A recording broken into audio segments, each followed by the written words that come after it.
أعوذ بالله من الشيطان الرجيم. بسم الله الرحمن الرحيم.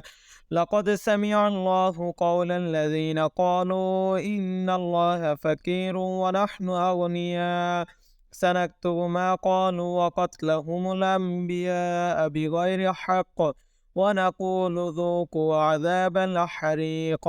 ذلك بما قدمت أيديكم وأن الله ليس بظلام للعبيد. الذين قالوا إن الله عهد إلينا ألا نؤمن لرسول حتى يأتينا بقربان تأكله النار قل قد جاءكم رسل من قبلي بالبينات وبالذي قلتم فلم قتلتموهم إن كنتم صادقين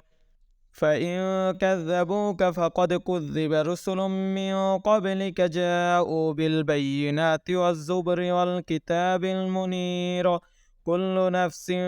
ذائقة الموت وإنما توفون أجوركم يوم القيامة فمن زحزح عن النار وأدخل الجنة فقد فاز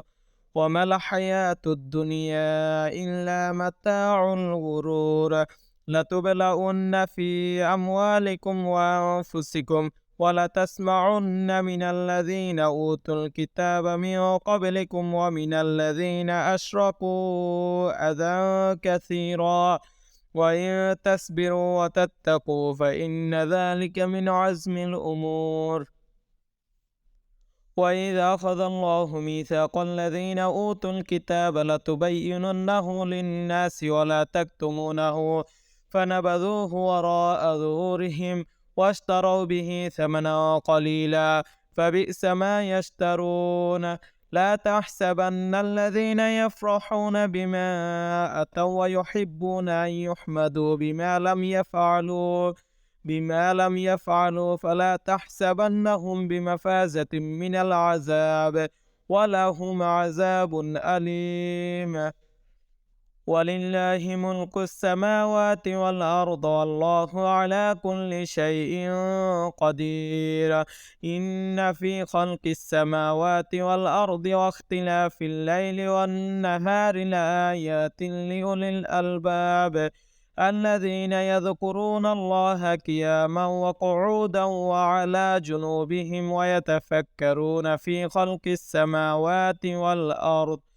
ربنا ما خلقت هذا باطلا سبحانك فقنا عذاب النار ربنا إنك من تدخل النار فقد أخزيته وما للظالمين من أنصار ربنا إننا سمعنا مناديا ينادي للإيمان أن آمنوا بربكم فآمنا ربنا فاغفر لنا ذنوبنا وكفر عنا سيئاتنا وتوفنا مع الأبرار